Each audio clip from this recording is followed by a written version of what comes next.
अस्सलाम वालेकुम स्टूडेंट्स, मेरा नाम अदनान मुस्तफ़ा है और आप देख रहे हैं अदनान मुस्तफ़ा यूट्यूब चैनल।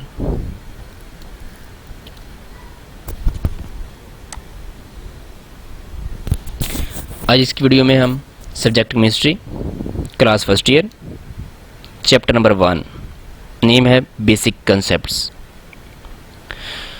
और आज के लेक्चर में हम 3 टर्म्स डिस्कस करेंगे। First one is atom, second one fundamental particles of atom and third one is history of atom. तो हमारा पहली टर्म है एटम।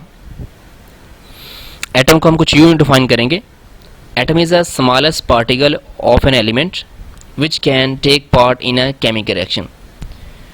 एटम एलिमेंट का सबसे छोटा पार्टिकल होता है जिसको हम केमिकल रिएक्शन के अंदर जो हिस्सा लेता है। अब सबसे पहले हम यहाँ पे टर्म आइए एलिमेंट। एलिमेंट क्या चीज़ होती है? हमने बात की है कि एटम जो है वो एलिमेंट का ही छोटा पार्टिकल है। जैसे कि लेट करें हाइड्रोजन H2 एलिमेंट है। अब वो एटम जो है वो एलिमेंट का ही स्मॉलेस्ट पार्टिकल है। मीन के जो एलिमेंट है वो हमने क्या बात की, जैसे H2 एलिमेंट है। एलिमेंट वो होता है जो एक जैसे सेम एटॉमिक नंबर वाले एटमों से मिलकर बना होता है। 2 एटम या 3 एटम या ज़्यादा मोर देन 1 एटमों से मिलकर बना होता है, लेकिन उनके एटॉमिक नंबर यकसा होते हैं, उनको हम एलिमेंट बोलते हैं। जैसे मैंने बात की अभी हाइड्रोजन की, H2 है। अब H2 के अंदर हाइड्रोजन, एक हाइड्रोजन जो है वो एटम है, दूसरा हाइड्रोजन जो है वो दूसरा एटम है, और दोनों मिलके H2 बन गया तो वो एलिमेंट बन गया। तो एटम क्या है? स्मॉलेस्ट पार्टिकल है एलिमेंट का, जो कि केमिकल रिएक्शंस में हिस्सा लेते हैं। उसके बाद कुछ एटम ऐसे होते हैं जो कि इंडिपेंडेंटली रह सकते हैं, मतलब किसी के ऊपर डिपेंड नहीं करते। वो कौन से हैं? जैसे कि हीलियम है, नियोन है, आर्गोन है, वगैरह वगैरह। अब ये हीलियम नियोन जो हैं ये किसी पर डिपेंड नहीं करते, बिकॉज इनके वैलेंस शेल कंप्लीट होते हैं, इनके ऑक्टेट डुप्लेट कंप्लीट होते हैं। ये किसी से ना इलेक्ट्रॉन लेते हैं ना किसी को इलेक्ट्रॉन देते हैं, इनके वैलेंस शेल कंप्लीट होते हैं। इसलिए इन्हें किसी के ऊपर डिपेंड नहीं करना पड़ता, इसलिए इसको हम क्या बोलते हैं? इंडिपेंडेंट बोलते हैं। कुछ एटम ऐसे हैं जो कि डिपेंड करते हैं। द एटम ऑफ, जैसे कि हाइड्रोजन, ऑक्सीजन, नाइट्रोजन, ये इंडिपेंडेंट नहीं रह सकते बिकॉज इनके वैलेंस शेल कंप्लीट नहीं होते। कोई भी एटम किसी दूसरे एटम के साथ रिएक्शन तब करता है, डिपेंड तब करता है जब उसे अपना वैलेंस शेल कंप्लीट करना होता है। अब हाइड्रोजन, ऑक्सीजन और नाइट्रोजन जो है इनके वैलेंस शेल, जैसे कि हाइड्रोजन के वैलेंस शेल में 1 इलेक्ट्रॉन होता है, ऑक्सीजन के वैलेंस शेल में 6 होते हैं, नाइट्रोजन के वैलेंस शेल में 5 इलेक्ट्रॉन होते हैं। तो इट मीन्स कि इनको अपना वैलेंस शेल कंप्लीट करने के लिए 1, 2 या 3 इलेक्ट्रॉन की जरूरत होती है। इसलिए ये दूसरे एटम के ऊपर डिपेंड करेंगे, ये इंडिपेंडेंटली नहीं रह सकते। उसके बाद बात आ जाती है atom is no further divisible into sub atomic particles. Atom को अब हम मजीद सब एटॉमिक पार्टिकल में डिवाइड कर सकते हैं।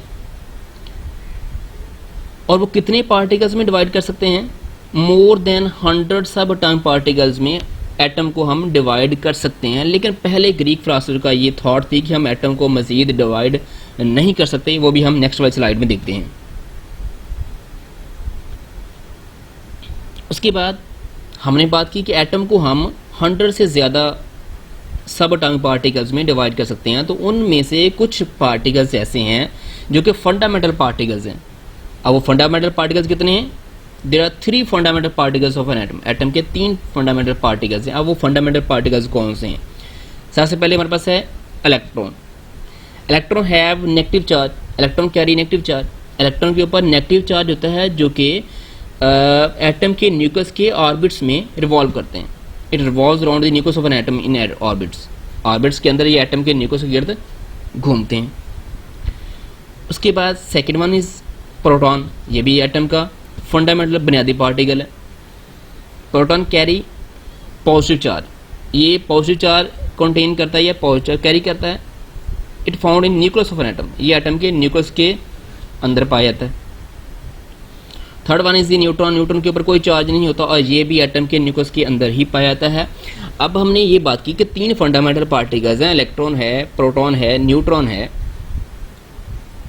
इलेक्ट्रॉन वो हैं जो कि न्यूक्लियस के गिर्द मिदारों में, ऑर्बिट्स में घूमते हैं, रिवॉल्व करते हैं, लेकिन प्रोटॉन न्यूट्रॉन वो हैं जो कि एटम के न्यूक्लियस के अंदर पाए जाते हैं। क्योंकि प्रोटॉन और न्यूट्रॉन एटम के न्यूक्लियस के अंदर पाए जाते हैं, इसलिए इसको हम क्या बोलते हैं, न्यूक्लियॉन्स बोलते हैं। प्रोटॉन और न्यूट्रॉन को हम न्यूक्लियॉन्स बोल जाता है। उसके बाद history of an atom, atom की हिस्ट्री क्या है, मीन के एटम कहाँ से निकला, इनके मतलब क्या सोचा जाता था, पहले इनके मतलब क्या कंसेप्ट से, और अभी इनके मतलब एटम के मतलब क्या कंसेप्ट हैं। सबसे पहले earlier and Greek philosopher work क्या है, पहले इनके मतलब क्या कंसेप्ट थे अर्लियर के। तो अर्लियर पहले इट वाज थॉट दैट, ये सोचा जाता था matter made up of simple individual particles, कि जो मादा है वो सादा और ना तकसीम होने वाले पार्टिकल से मिलकर बना हुआ है। मीन के हम जो मैटर है वो पार्टिकल से मिलकर बना हुआ है, लेकिन वो पार्टिकल जो हैं उनको हम मज़ीद डिवाइड नहीं कर सकते। इट मीन्स कि अगर हम पार्टिकल को मज़ीद डिवाइड नहीं कर सकते तो वो पार्टिकल क्या है, उसी पार्टिकल को ही हम एटम का नाम देते हैं, और उसी पार्टिकल को ही डेमोक्रेट्स में जो है वो एटम का नाम दिया था। Greek philosopher thought that matter could be divided into smaller particle, कि मैटर को हम तकसीम कर सकते हैं स्मॉलर से स्मॉलर पार्टिकल्स के अंदर। अब वो स्मॉलर से स्मॉलर जो पार्टिकल है उस पार्टिकल को मज़ीद डिवाइड नहीं किया था। लेकिन हम बाद में दोबारा रिपीट कर रहा हूँ, ये हम अर्ली कंसेप्ट, पहले वाले कंसेप्ट की बात कर रहे हैं। शुरू में जो ग्रीक फिलोसफर का वर्क था उनका जो कंसेप्ट था। तो डेमोक्रेट्स ने call the individual particle of matter as atom. तो डेमोक्रेट्स ने जो है उस मैटर को, उस पार्टिकल को एटम का नाम दिया था, जिसको हम मज़ीद डिवाइड नहीं कर सकते। तो concept of Greek philosopher was not based on the experimental proof. तो जो ग्रीक फिलोसफर का जो ये कंसेप्ट था, जो ये कहना था, जो ये थाट थी, ये किसी एक्सपेरिमेंटल बुनियाद पे नहीं थी, इसका कोई प्रूफ नहीं था, इस उनका थाट था। ये बात कहने की ज़रूरत यहाँ पे ये इसलिए पेश आई क्योंकि इनका ये थाट जो है वो गलत साबित हो गया था। क्योंकि हमने ये पढ़ चुके हैं कि एटम को हम 100 से ज़्यादा सब एटॉमिक पार्टिकल्स में डिवाइड कर सकते हैं, और उसके हमने फंडामेंटल पार्टिकल्स भी पढ़े।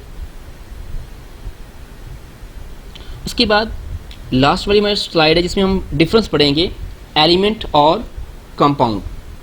कंपाउंड और एलिमेंट में क्या फ़र्क है। सबसे पहले element, A substance which consists of atom with same atomic number, वो वाली सब्सटेंस जो एक से ज़्यादा एटमों पर मुश्तमिल है, लेकिन वो एक से ज़्यादा जो एटम्स हैं उनके एटॉमिक नंबर यकसां होंगे, सेम होंगे। फॉर एग्जांपल जैसा कि हीलियम, हाइड्रोजन, सल्फर।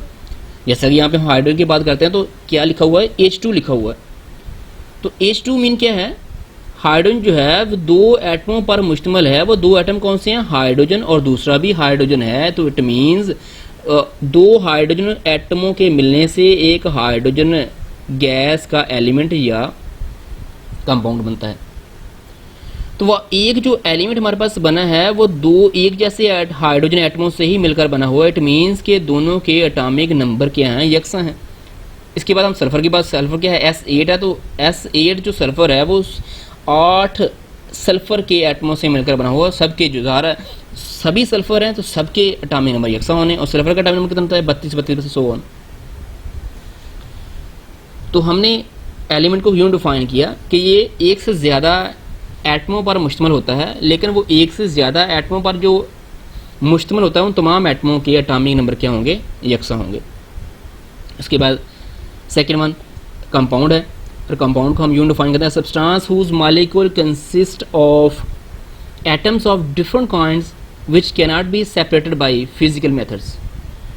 अब सब कंपाउंड वो चीज़ है, ये भी दो या दो से ज़्यादा एटमों पर मुश्तमिल होती है, लेकिन इसमें जो दो या दो से ज़्यादा एटम होते हैं वो डिफरेंट टाइप्स के होते हैं, डिफरेंट काइंड्स के होते हैं। मीन जैसे कि अभी हमें एलिमेंट में पढ़ा, ये भी दो या दो से ज़्यादा एटमों पर ही मुश्तमिल है, लेकिन इसमें एक तरह के ही दो या दो से ज़्यादा एटम्स होते हैं, उनके एटॉमिक नंबर यकसा होते हैं। लेकिन यहाँ पे हम कंपाउंड के केस में जो बात करने वाले हैं, इसमें दो या दो से ज़्यादा एटमों पर ही मुश्तमिल होता है ये मॉलिक्यूल, लेकिन वो दो या दो से ज़्यादा मुश्तमिल जो एटम होता है, मॉलिक्यूल होता है, सॉरी, उनके एटॉमिक नंबर यकसा नहीं होते, और इसको हम फिजिकल मेथड से सेपरेट भी नहीं कर सकते। और इसकी एग्जांपल हमारे पास है कार्बन डाइऑक्साइड, A2SO4।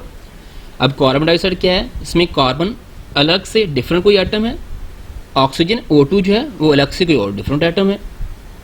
तो मीन के यहाँ पे कार्बन डाइऑक्साइड का जो मॉलिक्यूल है वो 3 एटमों पर मुश्तमिल है, एक कार्बन है 2 ऑक्सीजन के, यानी कि दोनों के डिफरेंट अटामिक नंबर जो है डिफरेंट हैं। तो डिफरेंट अटामिक नंबर पर मुश्तमिल जो मॉलिक्यूल होता है उसको हम कंपाउंड का नाम देते हैं। सेम ऐसे ही सेकंड एग्जांपल हमारे पास क्या है, सल्फ्यूरिक एसिड की है A2SO4।